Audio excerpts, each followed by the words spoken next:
ሰላም እንዴት አላችሁ ወዳጆቼ? እንዴት ከርማችኋል? እንዴት ሰምታችሁልኛል? እኔ ያለሁኝ እግዚአብሔር ይመስገን ሰላም ነኝ። ዛሬም በአዲስ ቪዲዮ ተገናኝተናል። በአዲስ ፀጉር ስታይል ይታያችኋል። እንደዚህ ሆኜ መጥቻለሁ። ሸጊቱ ሻሺቱ ወስዬ ለማንኛውም ግን ፀጉሬን ለማሳደግ ተፍ እያልኩኝ ነውና ቁጥጥር ሰራሁት። ራሴን የሰራሁት በዊግ ነው የሰራሁት እና ፀጉሬን ሄጄ ልሰራ ነበር በዊግ። እኔ ግን ረጅም ዓመት ፀጉሬን ተሰርቼ ስለማላውቀው ሹሩባ ምናምን ያመኛል ብዬ ፈራሁኝና ራሴ ሰራሁትኝ። ብትፍትፍ ብሏል። ለዛ ነው ስለማያምረው ሻሽ ያሰርኩትኝ። እኔ ግን ይመቸኛል፣ ምንም አይደለም። ትንሽ ሻሾች ማሰር በጣም ደስ ይላል። በፊት ታውቀው የለ አብራችሁ ያላችሁ ሰዎች እንግዲህ ሻሽ ሳስር ታስታውሳላችሁ አለ ደስ ስለሚለኝ በእንደዚህ አይነት መልኩ ትንሽ ቆያለሁ ማለት ነው። እስቲ እናንተ ማስተያየታችሁን ጻፉልኝ። ምንም እንኳን የኔ ፀጉር ማደግና መቆረጥ እንትናችሁ ጉዳያችሁ ባይሆንም የኔ ጉዳይ ስለሆነ ምንም አይደለም። ጻፉልኝ አስተያየታችሁን። ልቆረጠውና እንደዛው አጥሮ በአፍሮ ትንሽ ልቆይ ወይስ ላስረዝመውና ደግሞ ሌላ ስታይል አይነት ነገር ልሞክር የሚለውን ነገር አስተያየታችሁን በኮሜንት ላይ አስቀምጡልኝ። ግን ያኔ ስቆረጥ ወንድ መሰልሽ ምናምን ብላችሁ የተቆጣችሁ ሰዎች እናንተ ይታወቃል ፍላጎታችሁ። እናንተ ሳይሆን ሌሎቻችሁ ፀጉሬ ያድጋል ፋሽን ያልፋል ብላችሁ እንደኔ የምታምኑ ካላችሁ እናንተ ነው ጻፉልኝ ያልኳችሁ እንጂ የእናንተ ይታወቃል ከመጀመሪያው ማለት ነው አስረዝሚ እንደምትሉ። ለማንኛውም ይህ በዚህ እንዳለ ዛሬ ደግሞ ቆንጆ ምግብ ይዤላችሁ መጥቻለሁ። በጣም አሪፍ አዲስ ሬሲፒ ነው። በጣም የሚጣፍጥ ምግብ ነው። ስለዚህ እሱን ደግሞ እንዴት ነው የምናዘጋጀው የሚለው ነገር አብረን እናያለን። አብራችሁኝ ነው። የዛሬው ምግባችንን ለመስራት የሚያስፈልገን ግብአት እዚህ ጋር አበባ ጎመን አዘጋጅቻለሁ። ቆይ ይሄንን እዚህ ጋር ተልባ ነው ፈቅል አድርገው ለአበባ ጎመኑ የሚያስፈልገን አበባ ጎመን፣ በርበሬ፣ ቁንዶ በርበሬ፣ ኮረሪማ፣ ጨው፣ ቲማቲም፣ ዘይት፣ ሽንኩርት፣ ዝንጅብልና ነጭ ሽንኩርት ነው ያዘጋጀሁት። እዚህ ጋር ግን ተልባ አዘጋጅቻለሁ። እንፈተፍታለን ተልባ አብረን ለምናቀርበው ማለት ነው። ስለዚህ መጀመሪያ ስራዬን ስጀምር ተልባውን እንዲፈጭልኝ እንደማደርገው መሰላችሁ እሳት ለኩስና ተልባውን እቆላለሁኝ። ከዛ በኋላ ወደ አበባ ጎመናችን ስራ እንሄዳለን። እዚህ አድርጌ እቆላለሁ። ከዛ እንደዚህ ሲቆላልን ተልባ ቢንጫጫ በአንድ ሙቃጫ በሚለው መርሃ ግብር መሰረት እንዲናበርደውና ለመውቀጥ እናዘጋጀዋለን። ትንሽ ያንሰኛል ልጨምርበት። እኔው በእንደዚህ አይነት መልኩ በቃ ሁሉንም ቆልቼ ዘርረዋለሁ እንዲልልኝ። አሁን ደግሞ እንደዚህ ብረትድስታችንን ጥድና ዘይት እናረጋለን ለአበባ ጎመኑ መስሪያ። ከዛ ሽንኩርታችንን በአፋጣኝ ከተፍ እናረጋለን። ዘይታችን ጋር ስትል እንደዚህ ሽንኩርታችንን ጨምራለን። የፈጠነችን ጠበስ እናረጋለን።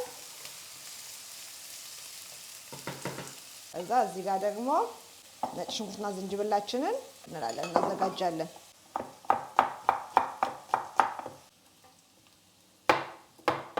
እዛ ዝንጅብልና ነጭ ሽንኩርታችንንም እንደዚህ አድርገን እንጨምራለን። እሱንም አብረን ጠበስ በስሱ ነጭ ሽንኩርትና ዝንጅብሉን ደግሞ እስከሚከተፍልኝ ድረስ እዚህ ጋር ቅድም ያሳያችሁን ቲማቲም ልጬ አዘጋጅቻለሁ። እሱ እንደዚህ ከተፍ አድርግና እጨምረዋለሁ። ከፈለጋችሁ መፈቅፈቅ ትችላላችሁ፣ ከፈለጋችሁም መፍጨት ትችላላችሁ። እኔ ግን እንደዚህ ከተፍ አድርጌ የምጨምረው። እንደዚህ ጠበስ ካረኩት በኋላ ነጭ ሽንኩርቱን ደግሞ እንደዚህ ቲማቲም እጨምራለሁ። እሱንም አብሬ ጠበስ አደርገዋለሁ። ፈጠን ያለ ምግብ ነው የምንሰራው። በጣም ቁጭ ብለን ስንጠባብስ ምናምን አንቆይም። ከዛ እዚህ ጋር ያዘጋጀሁትን አበባ ጎመን እንደዚህ እየፈለቀኩኝ በቦል ላይ አድርገውና አጥበዋለሁ። ከዛ ቲማቲሙ ደግሞ በእንደዚህ አይነት መልኩ ጠበስ ሲልልኝ ምን አደርጋለሁ? እዚህ ጋር በርበሬ ያለኝ የምንፈልገውን ያክል በርበሬ እንጨምራለን። እኔ እንደዚህ 2 ማንኪያ ጨምራለሁ። እስቲ ይታይ። ይበቃዋል። እንደውም ሳላበዛ አልቀርም፣ ግን ይበቃዋል። አሪፍ ነው፣ ለእኔ አሪፍ ነው ስለምወድ በርበሬ። ከዛ ውሃ ጠብ እያደረግን እናቁላላለን። የሞቀ ውሃ ከጎን እናዘጋጃለን። እሳታችሁን ቅንስ ታደርጉና በደንብ አድርጋችሁ ታቁላሉታላችሁ። ከዛ እንደዚህ በጎርጓዳ ነገር ላይ እንዳይበታተንባችሁ ከተቻለ ጎርጓዳ ቦል ታደርጉና ከዛ በእንደዚህ አይነት መፈቅፈቂያ አበባ ጎመናችሁን እንደዚህ አድርጋችሁ ተፈቀፍቁታላችሁ። ታያችሁት? በእንደዚህ አይነት መልኩ እንፈቀፍቀዋለን። እንደዚህ አንዳንድ ትንሽ ቢኖረውም ኦኬ፣ ምንም አይደለም። አመልጦ የገባ ካለ ለማለት ፈልጌ ነው። ከዛ አሁን ደግሞ እዚህ ጋር እንቀመማለን። እዚህ ጋር ቁሌቱን እንደዚህ ጨው ጨምራለሁ። ከዛ ጥቂት ቁንዶ በርበሬ፣ ኮረሪማ እንደዚህ ያደርጋለሁ።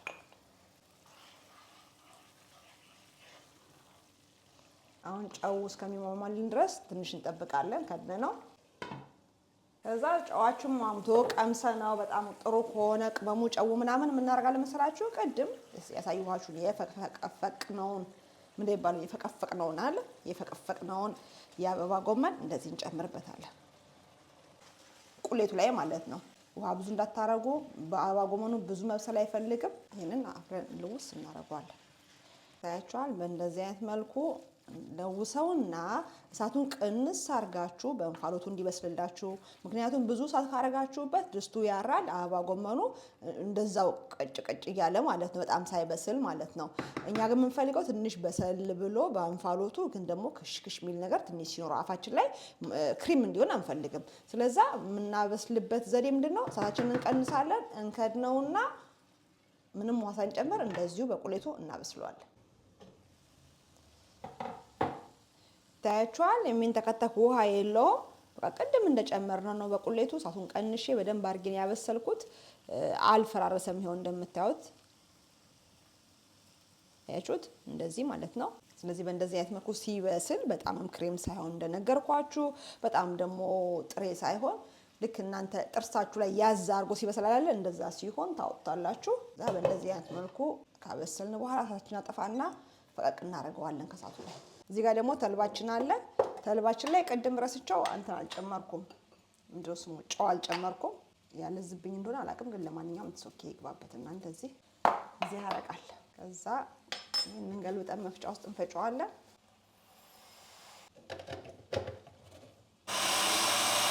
ከዛ የወቀጥነውን ተልባ እንደዚህ እንገለብጥና በጠበጥበት እቃ ላይ ትንሽ እንደዚህ ፈረስ ፈረስ እናደርገዋለን። ምክንያቱም ሲፈጨው እንደ መጥለጥ ካረገው ሊቋጠርባችሁና ሊጓጉል ይችላል። ቁጥር ቁጥር ያለ ትንሽ ጓጓል ልታገኙ ትችላላችሁ ተጠበጡት። ስለዚህ በእንደዚህ አይነት መልኩ ፈረስ ፈረስ ብታረጉት፣ እንደዚህ በማንኪያ ነካካ ብታረጉት ይረዳችኋል።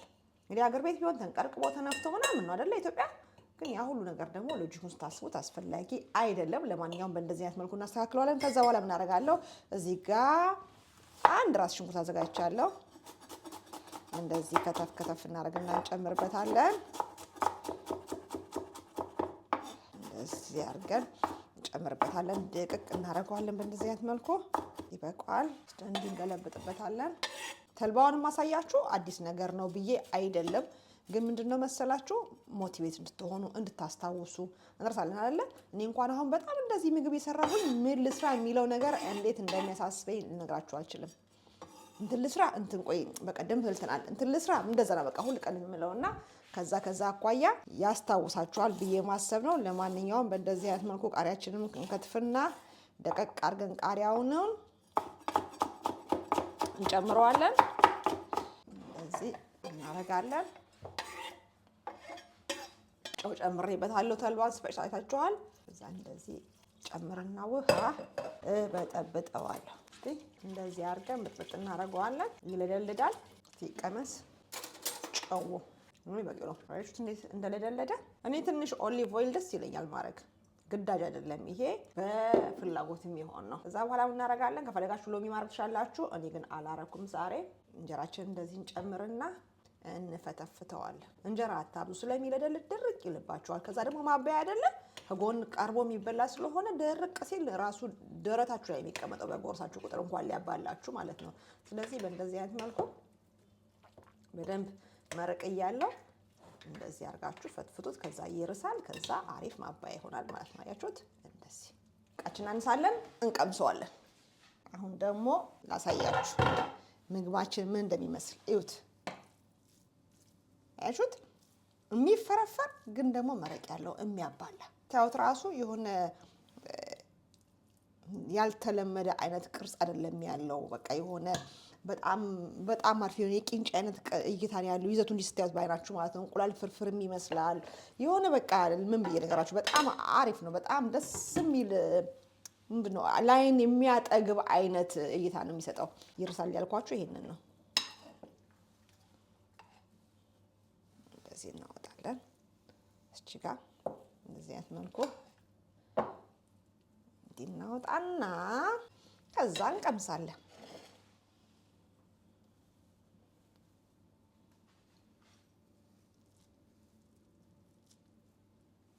ላሳያችሁ።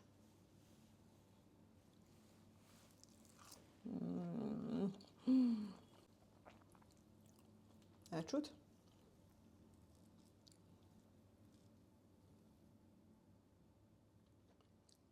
የእውነት ይሄ ከምላችሁ በላይ በጣም በጣም አሪፍ ነው።